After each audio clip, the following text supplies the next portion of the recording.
We're out here this morning with the Texas Drift Academy. They've got a bunch of 350Zs at the old drag strip here in Marion on the east side of San Antonio, and check out their operation, see what they've got going on. Come along with me and let's see what Texas Drift Academy is all about. All right, we got Jordan here. She's showing us around the Texas Drift Academy. They've got these really cool 350Zs. So they're both HRZs, right? Yes. So these school cars are loaded with everything you need to get going for your drifting adventure. Got a big, long, extended handle e-brake, got a nice steering wheel, and that's pretty much it for the inside. In the back, you get dual calipers for that handbrake. Now these two particular cars are HR 350Zs. We'll pop the hood and show that to you. Pretty standard stuff. Nice cold air intakes. VQ35 HR. Nice FDS steering angle kit. BC Racing coilovers. It's got all the adjustable suspension arms in the back. Camber and toe and caster. Solid bushings. Nice 3-inch exhaust. Nice bash bar with a jack point. Some battle scars there. And beyond that, that's about all you need for a school drift car. So we're going to have a couple students come up here today and watch these guys have some fun.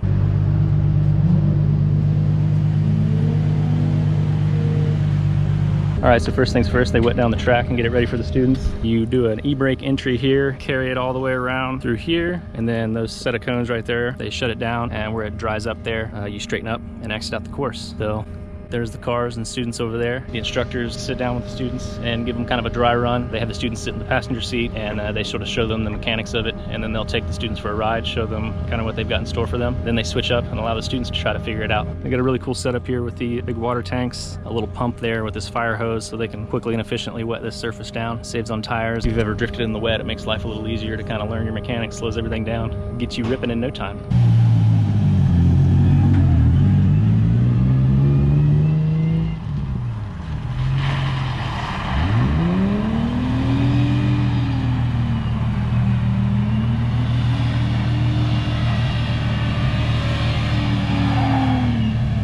So they got the students trained up on e-brake entry and how to kind of maintain a drift, and now they're teaching them how to do controlled donuts. So let's check that out.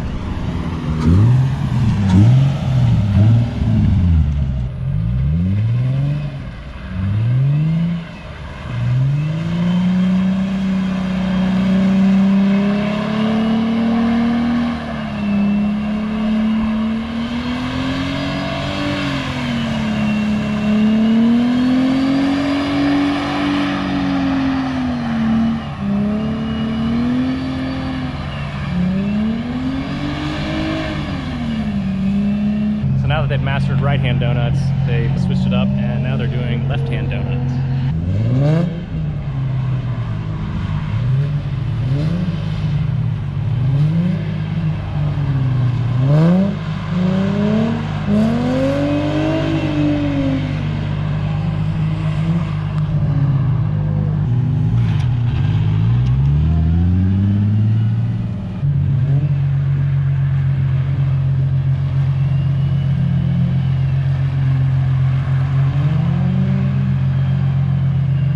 Students, their session is over, and the instructors, to finish things off, they take them for an exciting passenger lap. Then they show them what really exciting fast drifting is like.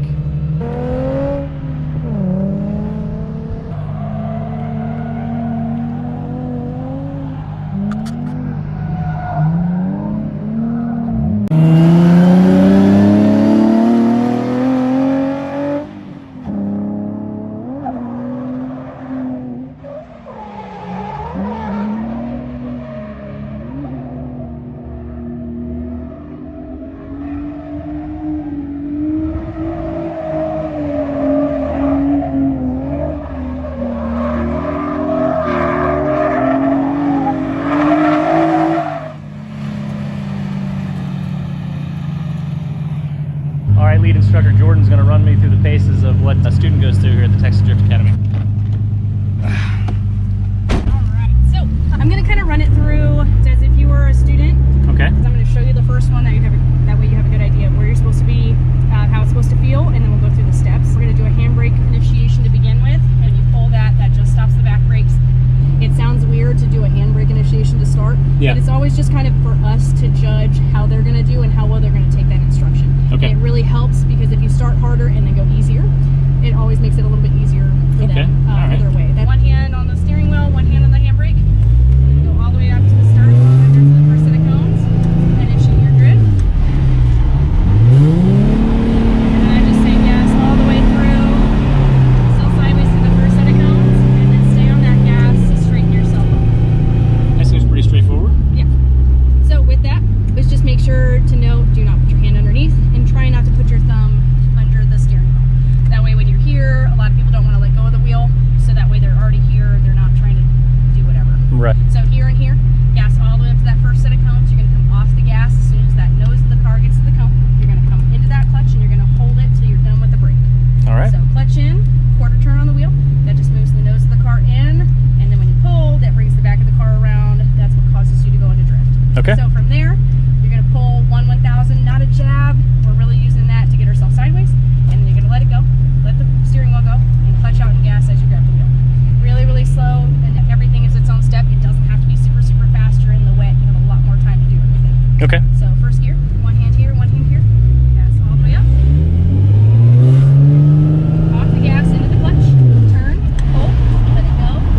looking at the cones, you're going to go straight for them. If you're looking out, you're looking away, you don't know where you want to go, it's going to cause you to freak out, and this is everybody's first response because that's what you've always been taught. If you're out of control, get off the gas. If you're out of control, let go of the wheel, or don't let go of the wheel. So that's what you've always been taught, and we're trying to go against all of that. All of that. Exactly. So if you want to switch, I'll have you try it. Okay.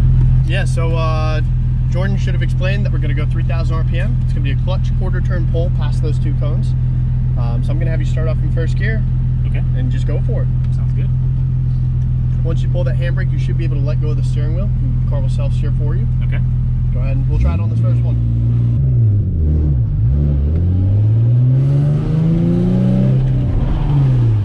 You're okay.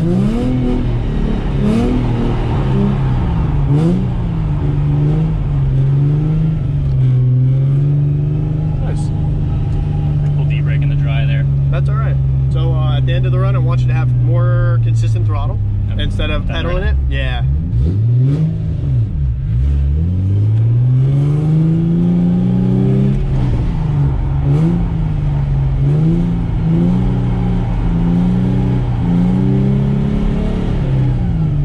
Much better. Nice.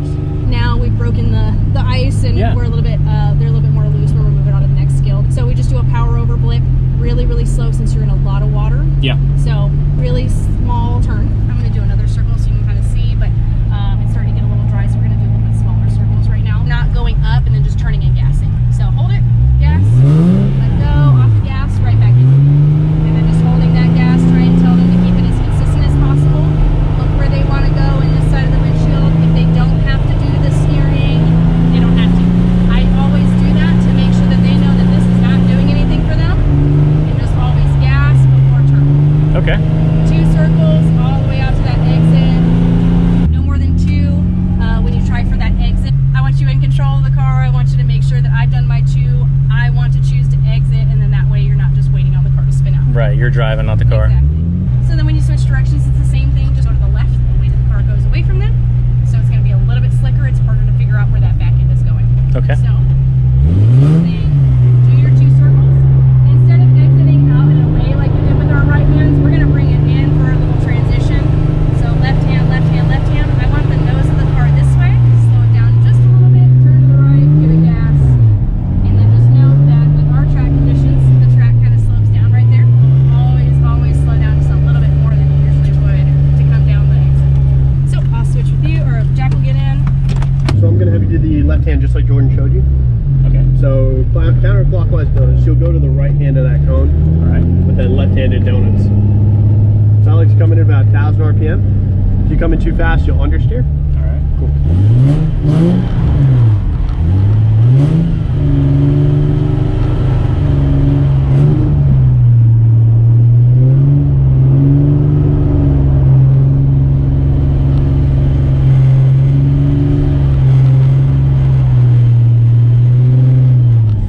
So we'll do 2 donuts around the cone, and then we'll transition out to that exit cone.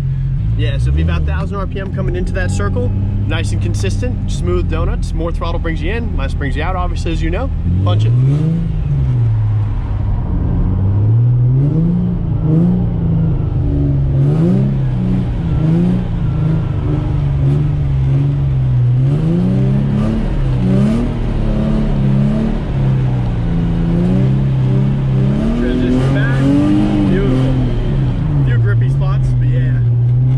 Feedback on that one, it would just be a little bit more aggressive of a transition.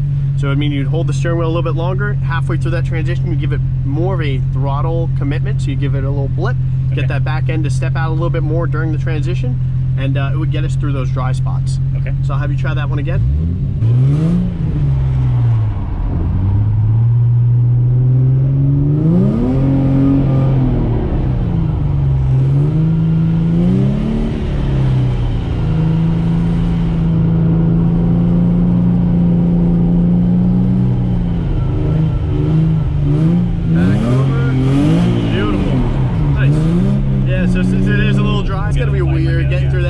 But it's definitely doable. So then we'll stop on this one. I believe we're going to try something else. All right. Yeah. So I'll swap with you. Have a jump in the back. With this one, we're going to go back to that first exercise we were working on, where it's our 3,000 RPM entry, clutch, turn, pull, and then we run the sweeper. But instead of the sweeper, we're going to hit that inner clip, that Okay. We're gonna do a donut or two around that one, then finish out the rest of the drift with the sweeper. All right. So it'll be same as last time, first gear, 3,000 RPM, clutch, turn, pull. Want to go a little bit later this time. Use the throttle to get the car rotated around this cone. I find that using a little bit more throttle than steering is very helpful. Keep the throttle going around the cone, use a little bit of steering to adjust our line. Navigate the dry spots and the rest of the I prefer to see the car oversteer rather than understeer through the exit. So if you need to use the gas pedal a little bit to keep that back end out and spinning, I'd much rather that than a big steering correction with a lot of understeer. Okay. So we'll do 3,000 RPM, clutch, turn, pull, get the car to step out, use the throttle to keep the car rotating around that cone.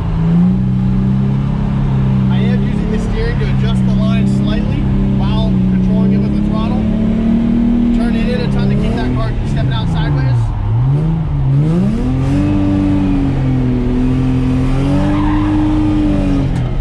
So these guys are really good about taking you through every scenario, showing you the right way and the wrong way of doing things so you can learn the fastest and get the best at it as you can in the short amount of time.